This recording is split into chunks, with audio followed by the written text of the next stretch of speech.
Instead, further trial and realize the truth. There is no defense.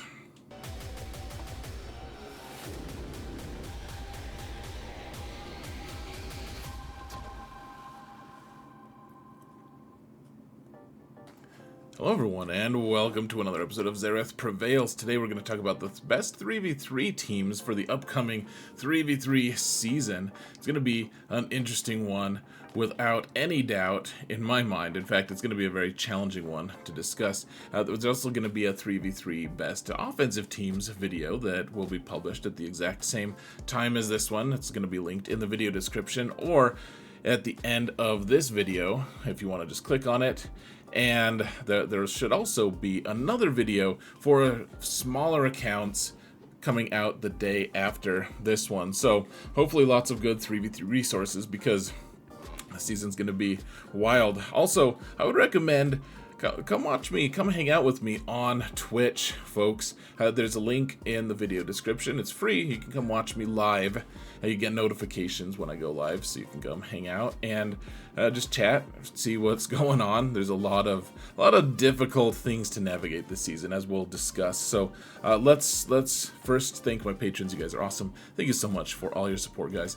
I couldn't do what I do without you. Thank you so much for everything. And if you want to support this channel for free, folks, all you've got to do is hit that thumbs up button, subscribe, comment, mount the algorithm, folks. It's there for the mounting, as you might assume. So let's jump in and talk about this. Whoa, this madness. This is gonna be crazy. So wow, we're just in the game. It's so crazy. So first off, guys, the Datacrons. I talked about this a little bit on my offensive video. In 3s, and in 5s, the dominant stats are going to be really difficult to roll up. They're weighted against you getting them, but if you can spike a few of these protection up crons, or the generating doubt crons for dark side, they're going to dominate this scene, folks. If you can get doubt on all of your, or at least most of your defensive teams, it's going to make you very difficult to beat.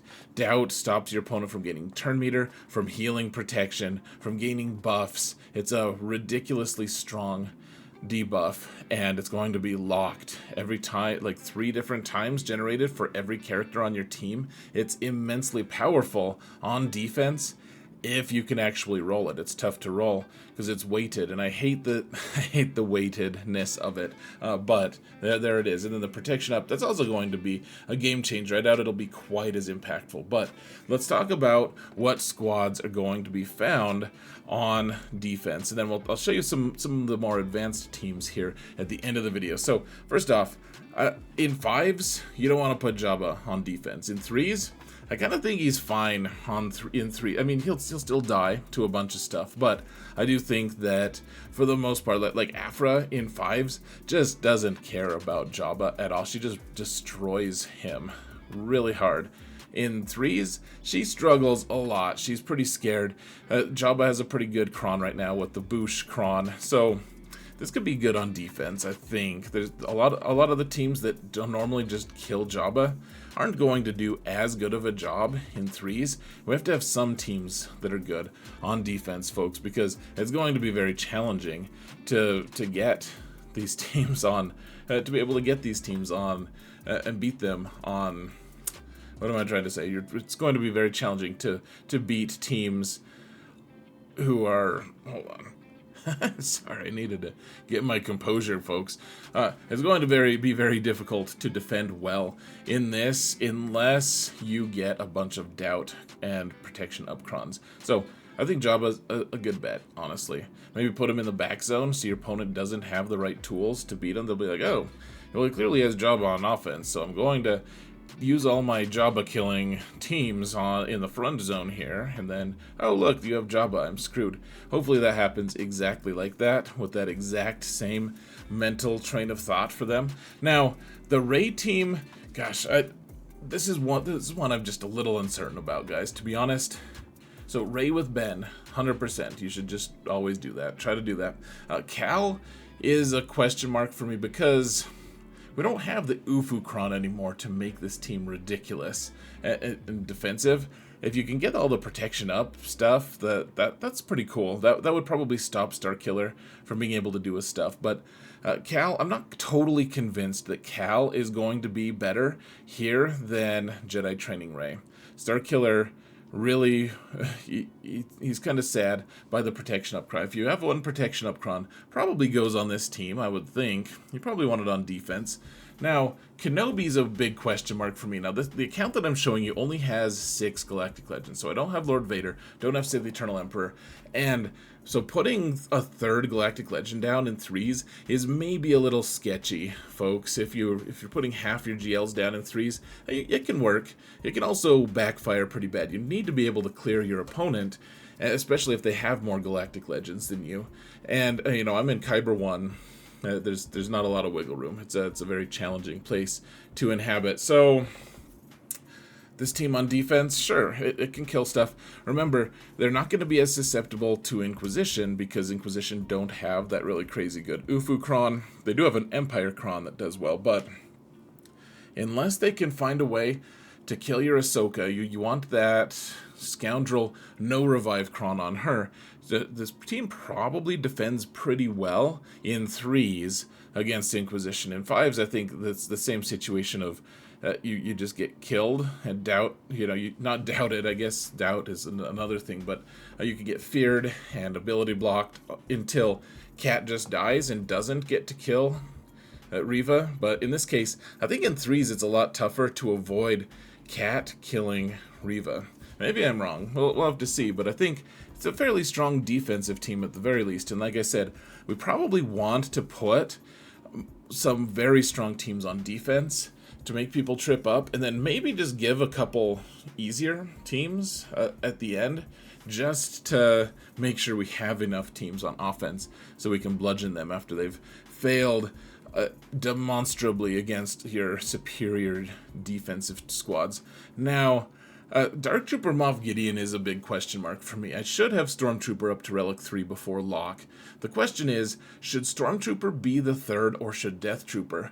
Last 3v3, Dark Trooper Moff Gideon died to Night Sisters pretty easily without Death Trooper. Now, he got a huge offensive boost with his Datacron and everything, so I don't know if they're still susceptible to Night Sisters. They might just be able to one-shot any Night Sister team off the board.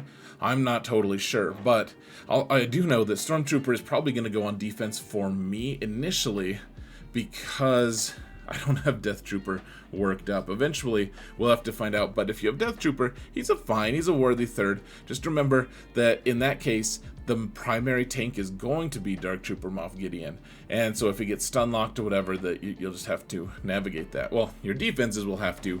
You won't actually be controlling them. So good luck on that front. I do recommend, this team is going to be great on offense as well. I think we need to be messing with our opponents enough on defense that they want to take a lot of offense if they scout you. So then it opens the door for us to be able to clear them. It turns into somewhat of an efficiency match, I guess we'll see. But I do think this team is going to be good on defense. They're going to hit really hard. People are going to get stuck like crazy. Dark Trooper Moff Gideon just hits so ridiculously hard with this Cron, folks. It is bonkers. Now here's where Savage ended up. This is what we did last season on my main account, at least, with Darth, Revan, Basti, and Savage. You get a lot of holds on this one. You can put it in the back or in the front. People don't respect it in the front, or they respect it too much and overkill it with like crazy. This team is pretty good. There's another use for it that I want to put into place on my main account with using like Lord Vader, trying to use Savage with Lord Vader. We'll see how those shenanigans turn out. I don't think it's not a strong enough bet for me that I think I should just recommend it to everyone. I do think this Darth Revan Basti Savage team, I got a lot of holds with it even on my main account last season, when my main account is typically in the top 100, top 50, kind of, facing some of those crazy huge accounts with really skilled players behind them, and I'm still getting holds with it. I think this team is fairly worthy. Obviously, we could use more relics, but so could everyone. And Darth Revan's like, speak for yourself. I'm like, wow, you have a deep voice, man. Do you have a lifted truck too? That's cool. So, all right, so here's where Captain Rex goes on. If you remember from my offensive teams video, if you watched it already, I was talking about how using Captain or the clone Rex with fives and Captain Rex just got beat by Qui-Gon every single time on defense last season.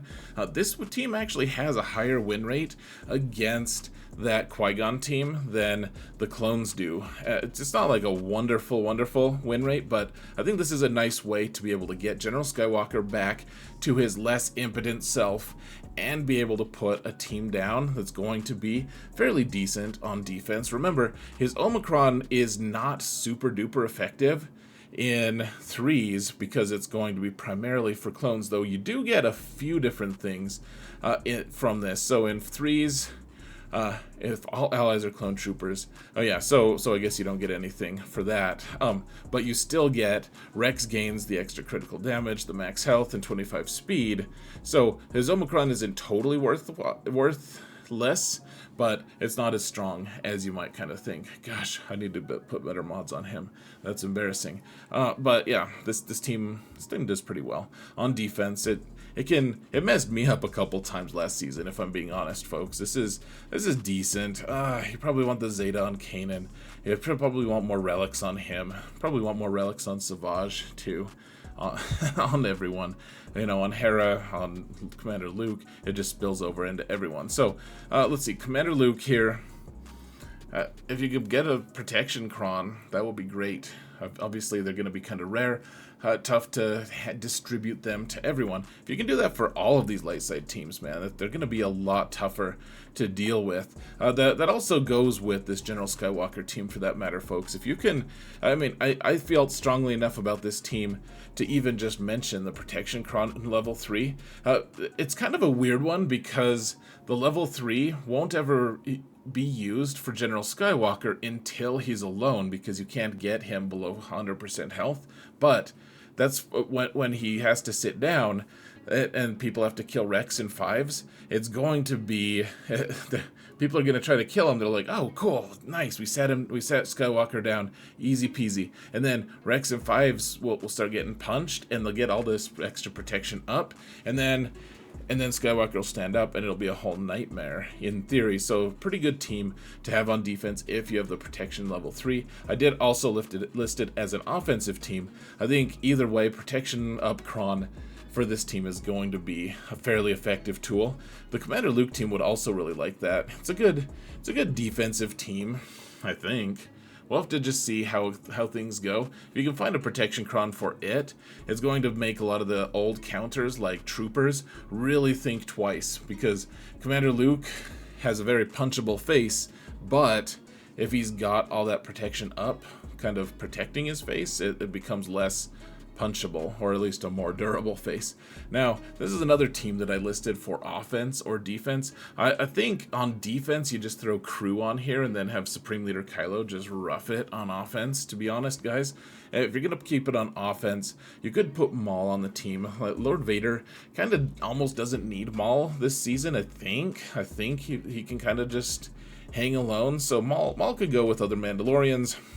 He can go with Malicos just because he's really good on offense with Malicos. I think if you're putting this team on defense, though, you definitely want the pre-taunt with Crew, because otherwise Gidme just runs through it really easily. You probably Crew he's fine here. This team, well, they'll still do pretty well on defense, folks, and then Maul can go about his merry way if he wants to be merry. Now, okay, so the Chirrut cron, folks, I don't know if we're going to keep it on offense or defense. I think it could really mess with some people, though, if you can get Chirrut, if you can get his cron at relic, whatever, level 6, level 9, he has to be relic 5. The thing is, you have to have Rebel Fighter Leader to be able to use his level 9 and to be able to just use his cron in general. When you do have a Rebel Fighter lead, he and Baze ramp damage so quick. It's a sight to behold. Now, if you have Saw Gerrera, I think this is a pretty good destination for it. But of course, you have to have a Relic Saw Gerrera, and you probably want a couple Zetas on him. You might want the Omicron on him. He's an expensive guy to get up just for this team, though. I mean, I'm considering it, to be honest. It's going to be a pretty potent team. If you don't have Saw, but a lot of people like Baze and Chirrut have been around for a long time. A lot of people have Baze and Chirrut worked up. Even though they're not requirement characters, they're still very strong. They've been strong for a long time. They've been really strong. Yeah, I think was Baze the first pre-taunt? And anyways, he's really strong. If you don't have Saw, you could do something weird like Chirrut lead, because he's still Rebel fighter. He doesn't have a leadership, but you still get to use him as a lead, because someone has to be the lead. So as long as he's in that leader spot, he can still work. And I think the Kron kind of makes up for a leadership in a lot of ways. So he and Baze are going to ramp a lot. And then you want something that keeps this team kind of Wampa proof, keeps them Bad Batch proof if you can. Which Bad Batch might still have their way with them. I mean, I don't know, in threes, it would be a race. You probably want everyone to be pretty durable, but Malak could really put a dent in things just because every time if they do a crit on him, they're going to fear themselves. It can kind of turn into a mess. So you do want the Chirrut Kron, and I think it's going to be good on defense. We'll have to see. On offense, it'll just ramp up and kill some Galactic Legend, so maybe you want it on offense too. Time will tell. This is a very intriguing squad, though, folks, and something in 3s and 5s that's going to be fairly dominant, in my opinion. Now, if you do get to keep Darth Malak for something else, you could put Darth Vader lead with Malak and Talon. This is a team I've suggested a few times in the last couple seasons, but you have a lot of things like Darth Talon's going to give them extra speed, extra durability, and then you also, because we have an Empire Kron now, Darth Vader can start doing some crazy damage with the Amplify Agony Kron, or you could just put Doubt on here to make it so that teams with turn meter are slowly ground to a halt.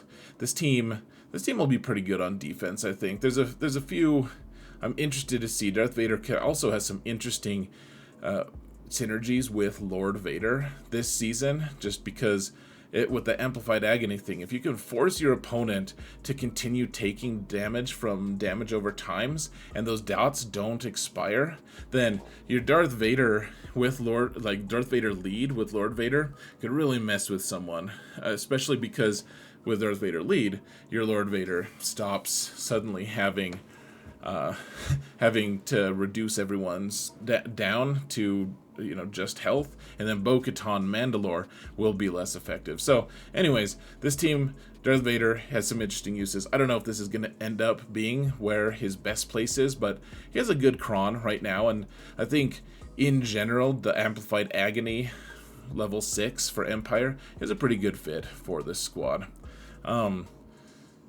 So Iden, so if you don't have Dark Trooper Moff Gideon, you could throw Scout on an Iden team. Remember, the whole team is going to hit really hard, and if you put Scout on the team, Wampa's not going to want any part of it. Honestly, Wampa doesn't want any part of this squad anyways. Now, we don't have Stormtrooper or Dark Trooper, or Death Trooper, sorry, because they're with Dark Trooper Moff Gideon, potentially. Though if you don't have Dark Trooper Moff Gideon, maybe you do want Stormtrooper here. Storm is such great synergy with Iden. You could do Iden, Storm, and Range is probably my idealized Iden team. Or no, I think Scout. You want Scout on the team. Scout and Storm, maybe. Scout and Range. Just mix and match, guys. Figure it out. Just work it out, guys. You'll be fine, I'm sure. So this account finally got Zorii farmed up. She's gear 12 now, guys. She doesn't have her Omicron. I had to put that on Grand Inquisitor. Damn it all. But I even put a Zeta on OG Finn.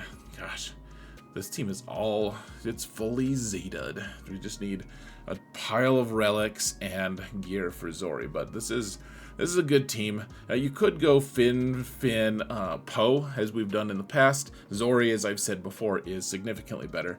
But as I've said before as well, this team is highly susceptible to being Revaned. So if you can put it in a zone that you can either force your opponent to use Revan so that he doesn't have him available for something else as part of your plan, or if you can keep the squad in the back because you know your opponent's going to use Revan elsewhere in the front, then this team starts being a lot stronger. In threes, a lot of people will put Rose here instead of Resistance Hero Finn. Actually, looking at the stats, there's not much of a difference. Even with Omicron on Rose, there's just not enough going on that she's going to impact the team that much. In fives, you do want Rose on the team. I think in threes, you still want Resistance Hero Finn, from what I could tell. Now, this team has been done before, and honestly, the L3 squad has just been getting killed by Bad Batch by a lot of people. So I think Grievous with these two, it still gets killed by Bad Batch probably, but I think this is a little more challenging for Bad Batch. It's challenging to find a good Grievous comp, honestly, guys, in threes. He's just so disappointing in threes. So we're not really using IG or Queel right now, so we may as well throw, I mean, Queel can revive Grievous at the very least, right? And Grievous gets some of Queel's stats. It's not the perfect solution, but it's a solution. And then we get to the point where it's like, okay, well, we put some good teams on defense. Hopefully we tripped your opponent up. Maybe just throw some teams that, I mean, like Ewoks, they're not going to do that much. You probably want Peplu here if you're going to put anyone in threes, but you know, I have the Omicron and Sherpa. This could represent a lot of different teams, guys. Your pet squad, something. I mean, I think I put, yeah, Inquisition here as well, like the leftovers. Are they going to be the best? No. But, I mean, they do have relics. And there's an Empire Cron now, so maybe they'll do more damage than your opponent kind of expects. Again, we're trying to keep enough offense so we'll be able to clear our opponents while forcing them into some pretty tricky situations and stratagems. So, you know, and then you could put Adrad on defense if you wanted to. Don't put Cassian down. It's the Cassian fallacy, folks. It opens your squad to a whole extra level of pain that you want to tank on this squad. You absolutely do if it's on defense. So let me show you guys the more advanced squads on my main account, and we'll get you out of here. Whoa, we're on the main account. Crazy. All right, so first off, guys, Tuskens are such a good tip. If you have them available at relics, and you want to put Zetas on them, and you want to put an Omicron on them, you want to put the one on Raider. Raider is by far the better Cron. There's also one you could put on Tusken Chieftain, which makes Sign of Jango an honorary Tusken. It's not nearly as powerful as this Tusken one. Definitely goes on defense. This team is fairly obnoxious, folks, unless your opponent has the right team to beat it with. The pretty standard response right now is honestly just to use Sith Eternal Emperor to kill this team. There's not a lot of great options to kill it, especially because there's a Tusken Datacron right now, which is pretty good. Now, I'll have Bo-Katan Mandalore. I think she'll even have her third Omicron by the time we hit lock. I think this is going to be the best team for her. Remember, her Datacron is going to be crazy. It's not going to be good on defense, though. So, I mean, we'll see. We'll see. In threes, it might actually have some legs. There's just a lot of weird variables that go into it, and this team can... I mean, keeping it for offense, you'll just be able to just... you just get to kill things immediately, just instantaneously. It's a whole mess for a ton of different squads.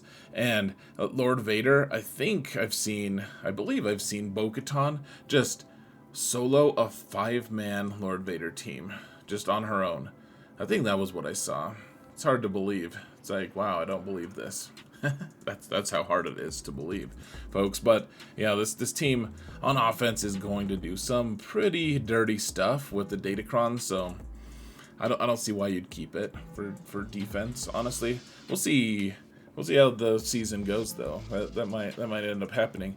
Now, one interesting thing, folks, is with Imperial Probe Droid, that kind of opens this window, folks. And I talked about this a little bit on the offensive teams video, but there's this Cron for Empire here, which you don't necessarily have to have Probe Droid, but the big thing here is, guys, on the level 6, you have the when Empire allies gain protection, or when an enemy loses turn meter, Empire allies gain protection up, and the protection up is a pretty nice thing to be able to have with that with the probe droid team, because what'll end up happening here, if we can get back to it, is like Zorii can reduce turn meter on people, I believe, and then you actually, it says Empire allies gain protection up, but it's actually just all allies gain protection up. So Zorii gains more protection up as they lose more turn meter, and I think Probe Droid also steals some turn meter. Watt also steals turn meter, and he'll put, I guess he doesn't really put a taunt on anyone, but he can revive Probe Droid with the, if they have the level 9 Probe Droid, and so Watt can make this team ridiculously strong and tough to kill.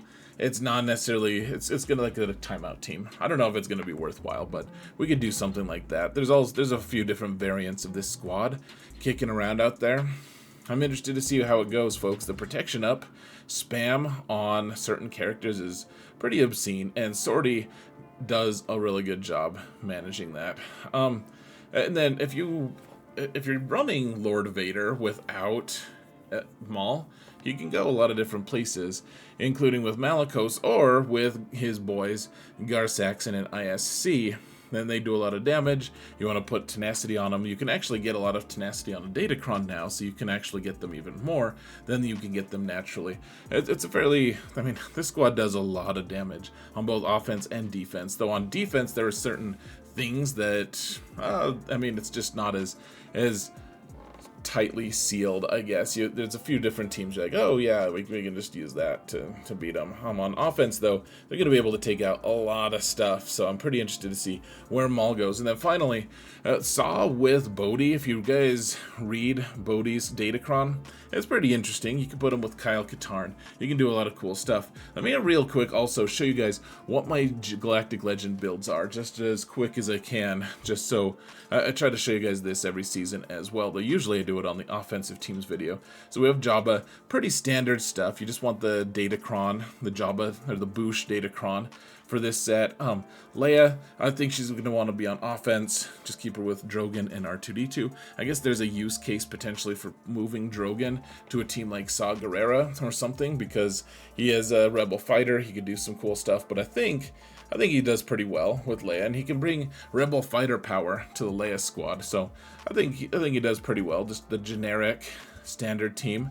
And then yeah, I like Kenobi Cat here. You can put him on offense, keep him on defense, whatever you want to do, as long as the Cat has the no revive Kron to make her auto kills that much more unreasonably strong. And now here's where we start getting into some weird stuff, guys. Like Lord Vader on offense, will this team do well with the 400% offense to or defense to offense Kron? I don't really know for sure. It seems like it's going to do pretty well there. Who knows, though? For sure, on offense, at least he'll get a jump start on being able to hit hard and being able to ramp his damage. Whether or not this team is going to work well on offense remains to be seen. He doesn't get as big of a boost in damage as we kind of had thought initially, but we'll see. Hopefully it cuts him loose from using Maul, though, because Maul likes to go a lot of different places. Now, on defense, the question is, does a team like this beat Bo-Katan? Probably not, but remember, Bo-Katan auto-kills with her Datacron right now. She auto-kills characters that don't have any protection, and then she reduces one character to not having protection anymore, and then, you know, she takes the bonus turn, all that stuff. Does L3, I guess L3 might be the one with the damage, or with the protection reduced, but after that, you know, Thrawn lead, I think you could do Emperor Palpatine lead, you could do the Darth Vader lead, something like that might honestly be able to mess with a Bo team. I'm not sure. Honestly, I'm not saying that it definitively does, but if you're going to put Lord Vader on defense and your opponent has Bo-Katan, which I realize there's only like 1,800 of them floating around, so you're not going to see Bo-Katan a ton, but if they do have Bo-Katan and you're putting this on defense, you're going to need something other than Lord Vader lead for your team. Thrawn, maybe. I don't, like, he's available, I guess, so that's why I threw him in there. I will probably be experimenting with that a little bit this season at least. And then say the Eternal Emperor. This is he's just biding his time, man. This is his last 3v3 without Darth Bane to bolster his ranks and help him bring about a new order of chaos to the galaxy. I think it's going to be crazy, guys. For a couple seasons at least, we're going to have Empire and Sith Datacrons both in play. It's going to be really just total mayhem. But say the Eternal Emperor on offense, I mean, you could throw Watt and Geobrood Alpha, you could throw in any number of babysitting teams. You guys know how Sith Eternal works. And then on defense, you need something to prevent them from wampaing you. So why not this team? I don't recommend putting him on defense, guys. You could. 3s, he's decent on defense. Jedi Master Luke, I mean, this is probably the best version possible, but is it going to be the one you use all the time? Probably not. You probably want to split them up, but this is probably the best Jedi Master Luke. And then for Rey, I can't get over the debate between Jedi training Rey and Ben or Cal Kestis and Ben. Cal does a lot of cool stuff. I guess if you could find a Datacron, guys, that gives you like the protection up level 3s and then a ton of bonus like extra tenacity, then this Ben and Cal team could really mess with people if you can find tenacity. So anyways, that's it. That's all I've got for you guys. Let me know what teams are you looking forward to using in 3s? I genuinely, we can all learn from each other, guys. This is going to be a very challenging and chaotic season, as the level 3s are just going to be a whole big pain. So, guys, thank you all so much for watching, and remember that in all things, Xaereth prevails.